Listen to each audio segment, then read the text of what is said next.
Hmm, what movie should I review today? Oh, I know. How about a movie review on Gigi with Leslie Caron from 1958? Yeah, that's a good idea. Cue the intro.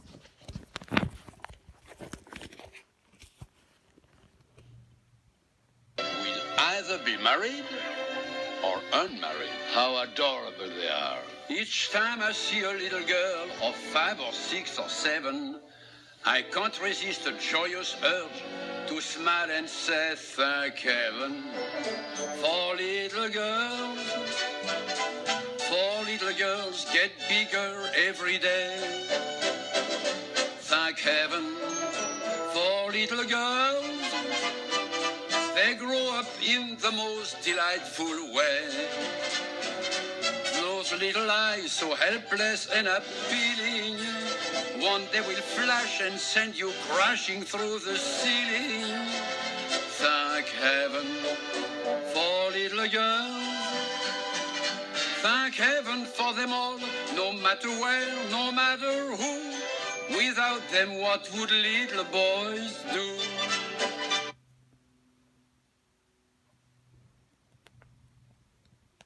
Hey guys, this is Jonathan, the Disney and Halloween fan here, and this is my first ever movie review for 2021.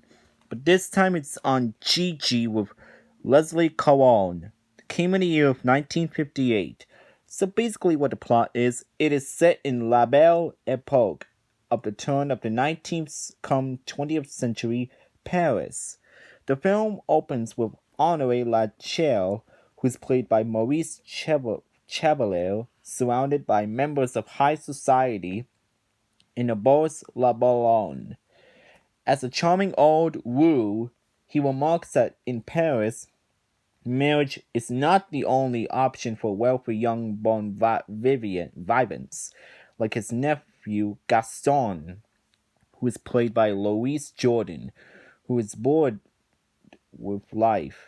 The one thing that Gaston truly enjoys is spending time with Madame Alvarez,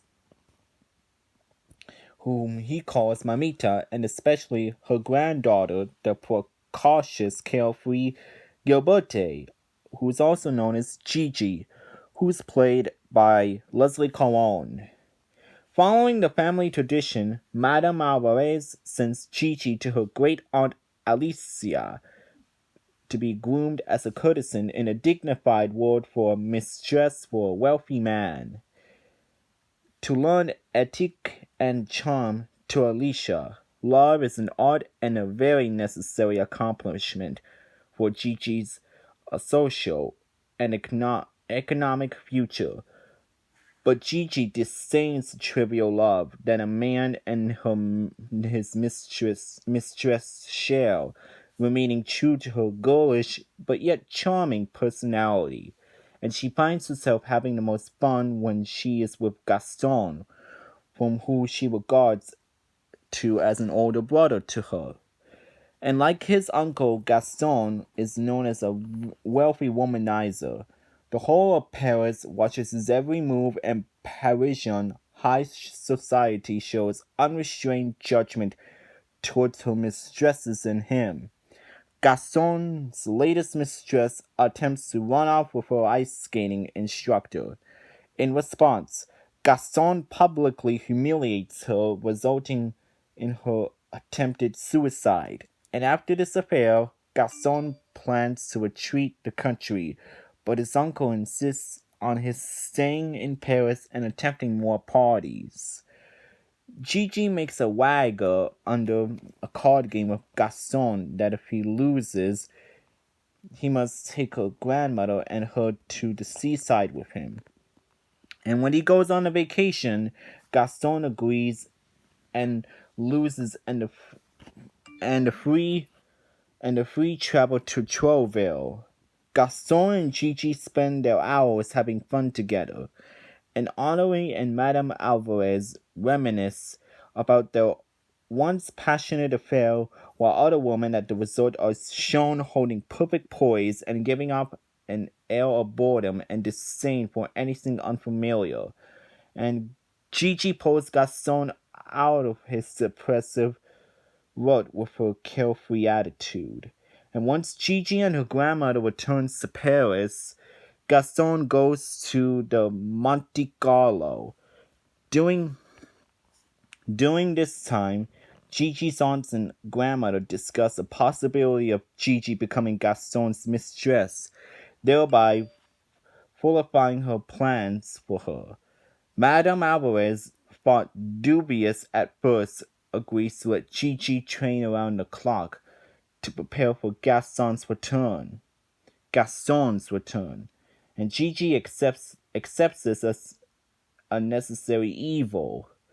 And when Gaston returns, he is surprised and discomfited. And when Gigi appears in her new adult dress, he tells her that she looks like a giraffe and that he misses her old costumes. And he storms out, and then he realizes his folly and rushes back to apologize and tells her that she looks beautiful and says he will improve it to her by taking her to the tea at the reservoir. Gigi's grandmother refuses and tells Gaston that it may ruin her reputation to be seen unchaperoned, and when before her reputation has even begun, Gaston was angered and then he stormed out once again. And as Gaston walks, he reflects about Gigi and he realizes that she had become a woman whose charm and wit have set in his head, spinning. He concludes that he has developed a romantic desire for Gigi, and although he hesitates on account of their age difference, he also realizes that he loves her even more than he thought, unheard of between the man and his mistress, and he wants to be with her, and he proposes an arrangement to Madame Alvarez and Aunt Arcelia for Gigi to become mistress, and they are overjoyed, but Gigi was not. Gaston talks to Gigi and she tells him that she is not the type of girl who wants celebrity only to be abandoned by him one day and then becoming someone else's mistress. Gigi wants their relationship to remain platonic. But when Gaston accidentally reveals that he loves Gigi, she bursts into tears, upset that he would want to expose her to the uncertainty of being his mistress if he actually loves her. Gaston leaves angered. He later runs into Honore, who declares that Gigi's family has always been a bit odd. Gigi sends Gaston a message asking him to come and talk to her. And then when he arrives, she admits she would rather be miserable with him rather than being miserable without him. And she agrees to accompany him in public. Gaston buys an expensive piece of jewelry for Gigi, and later, when he arrives for their date, he finds Gigi dressed in her finery and is entranced by her beauty.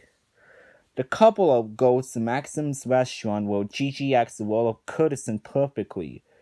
That upsets Gaston, seeing Gigi demonstrate the knowledge of a courtesan, and after giving her the gift, becomes even more concerned for Gigi because of the unrelenting attention and judgment by the other patrons. Henri delivers a crushing blow, and when he congratulates Gaston on his new courtesan and makes disparaging remarks about Gigi, Gaston, too much in love with Gigi to give her this appalling life of uncertainty and social judgment, makes her leave without a word and drags her up the stairs to her apartment. He walks away, but soon stops a little way down to the street and realizes the depth of his love for her.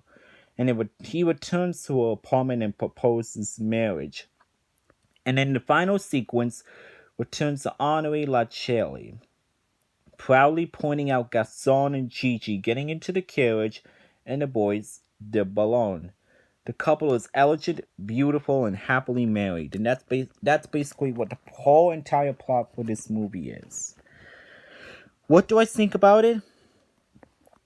This is an MGM musical classic. I mean, this this is a really great musical. I've seen it and I have to say this is a really great one. Leslie Colon did such a great job as Gigi, also known as Gilberte. And Louis Jordan does good as Gaston. Everybody who acted was good. I really like how they performed their characters. And how it fitted perfectly for their characters, their personality, their all that stuff. And the music is absolutely rich and endearing to listen to. Like, it has one of the greatest musics ever. And, yeah. It also had great musical numbers, too. And according to MGM, the records, the film earned $6.5 million in the United States and Canada, and $3.2 million elsewhere during its initial theatrical release, resulting in a profit of $1,983,000. And in total, the film had grossed $13,208,725 in its initial release and later a 1966 release. And it won Best Motion Picture, Best Director, it won Best Song Gigi. It won Best Cinematography Color, Best Costume Design, Best Film Editing, and Best Scoring of a Musical Picture. It won Grammy Awards too. It even won National Board of Review Awards. Like, this is one of the greatest MGM musicals ever, literally. And the plot is it's phenomenal. Need I say more? I really like the plot for Gigi. I thought the plot was well done and put together. Leslie Colon did a good job. Louis Jordan did a good. Even Vincent Minnelli did such a good job. This is such a fantastic movie that I really recommend. And it's also one of MGM's greatest classic musicals ever that I truly recommend. It's also one of Leslie Colon's best ones out, along with Lily and a few others.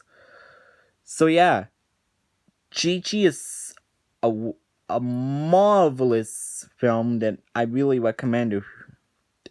So if you haven't seen it, where have you been? You have to check Gigi out. You will be astonished and amazed. It is that splendiferous. This movie is fantastic. It has great songs, great characters, great editing. Everything you could say is just fantastic. So yeah, for my final rating for Gigi from 1958, I'm gonna give this movie a 7 out of 7. Outstanding. And there you go. That was my review on Gigi with Leslie Colon from 1958. Thank you so much for watching this video, guys. Make sure you comment, like, and subscribe to me. This is Jonathan, the Disney and Halloween fan here, signing off, and I'll see you guys next time. And peace out, y'all.